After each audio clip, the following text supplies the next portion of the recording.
Hello, magandang araw mga ka-farmland. Nandito po tayo sa property located po sa Pila, Laguna. So, ang property po ay ito at along Barangay Road po yan. So, ito po yung kabila. May bakod na po na pader yung nakabili ng kabilang property.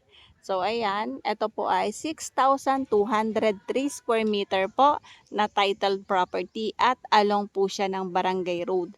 So, ang estimated na layo lang po nito sa highway ng Pila, Laguna ay mga 5 minutes po. So hanggang dun sa may simbahan, munisipyo, mga 7 minutes lang po yan. At ito po yung bahay po ng caretaker. So may mga tanim po ito na mga fruit bearing. Meron pong durian, rambutan, mangustin po ang property. So ito po ay patag na patag at napakalapit po. Accessible po sa kalsada. As in, papasok ka lang ng konti, property na. So, ang property po ay nadaanan po ng irrigation. So, may tulay po doon and then sako pa po yun ng property. So, ayan. And base naman po dito sa katiwala, dahil yung po katiwala ang naandito sa lote, hindi naman daw po ito binabaha kasi malakas po yung flow ng tubig. So, diretso pababa. Ito po yung source po ng mga magtatanim, source po nila ng tubig. So, ayan po. Ayan po yung kabuuan ng property. Tapos, diretso pa po doon. So, dadalhin ko kayo doon sa sako pa ng property na tatawid dito sa irrigation na ito. So, ayan. Makikita nyo po yun. Madami po yung fruit bearing. Ayan. Padiretso pa po doon. So, dati may alaga silang mga may baboy. So, hindi naman po ganun kadami kasi pag dito malapit na po sa highway, bawal na po yung madami pong alaga kasi mangangamoy na po at may mga kabahayan po. Ayan, sako pa yan ng property. And then, ito yung dati nilang pinag-aalagaan ng baboy. Pero, mukhang matagal ng panahon kasi sira-sira na din po ang bubong. Pero, pwede pa po yung lagyan. And then, may mga kabahayan nga din po dyan. Ayan, padiretso po dito. So, dati may ginawa silang fish pond dito.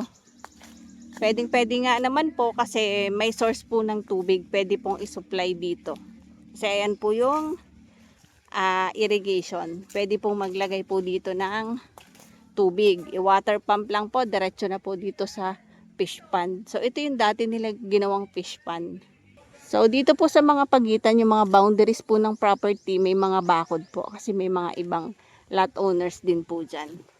So, ito, kasama pa po ito sa property. Yan po yung sa kabila. Ito po ay 6,203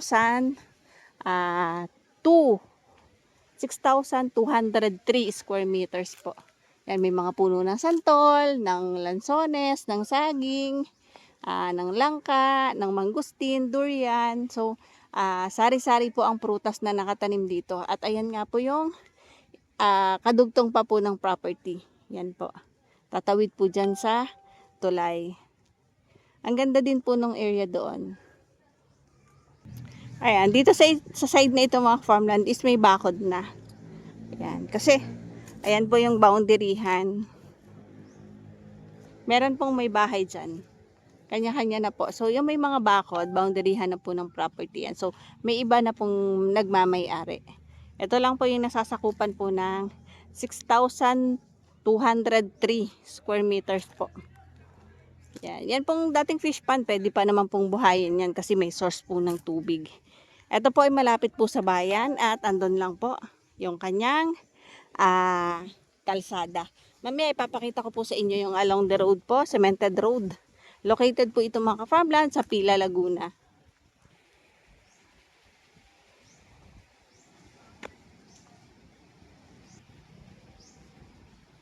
So dito naman, andito na po ako sa kabila ng property.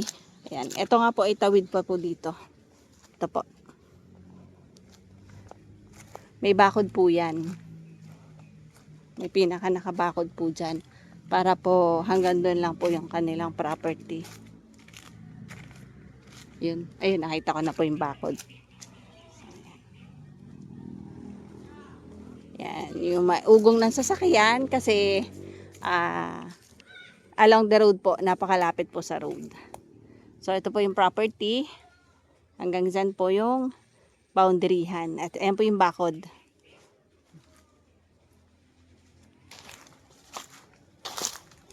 Ayan. Ayan po yung bakod. Kung mapapansin nyo yung hog wire, cyclone wire. Ayan po. Pag ganun pa diretso.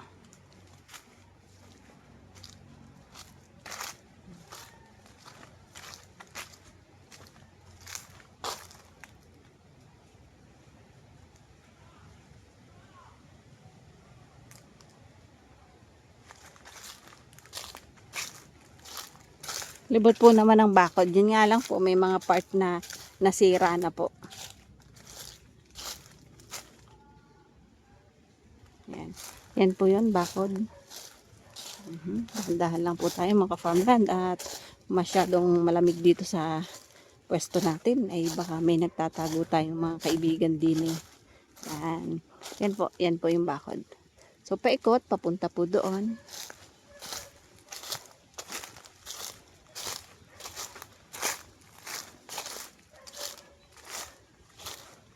Ayan po. Yan, hanggang doon. Ayun, may bakod po doon. May bakod po na kawayan. 6,203 square meter titled property po. Along Barangay Road. Located po dito sa Pila, Laguna. Mga 5 minutes lang po from highway and 7 minutes naman po nasa bayan ka na ng Pila, Laguna. Sa may munisipyo, simbahan, and sa may Jollibee, McDo. So, yan. Ganyan po yung property. Diretso pa doon. So, may bakod. Ayan. Ibang property na po yan.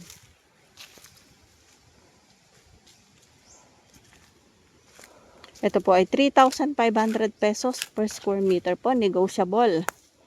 Ayon po dun sa katiwala. Ang presyo po ng may-ari ng lupa ay 3,500 po at pwedeng-pwede naman pong pag-usapan ang presyo.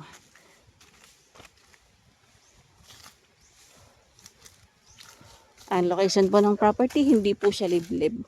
Tabing-tabi po ng road. Ayan. Ito po ay may dalawang bahay. Yung pong bahay na concrete sa caretaker po yun. Tapos yun nga, ito nga po, may isa po na bahay dito, siguro po sa may-ari yun ng lupa. Pero mukhang kailangan na pong i-repair. Magtataka kayo, madami pong mga estudyante. Nagkataon po kasi na dito sila nagpa-practice ng kanilang mga sayaw.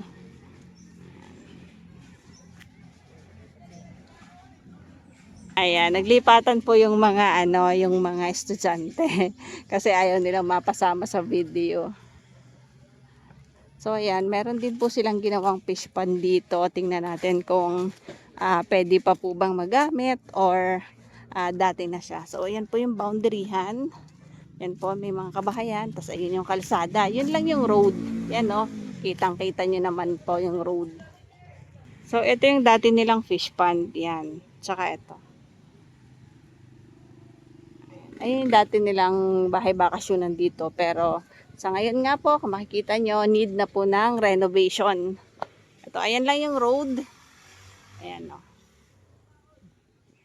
Ang ganda dito, ang presko. Kasi ang lalaki po ng mga puno. Ayan. So, ito yung dati nilang ginagawang palaisdaan dito. So, ayan mga farmland, need po ng renovation itong area na ito. Yung bahay po ng caretaker, hindi ko po mabidyohan kasi may mga tao po doon. Para po sa kanilang privacy na din po. Hindi ko na po pinasok yon. May mga bisita po kasi.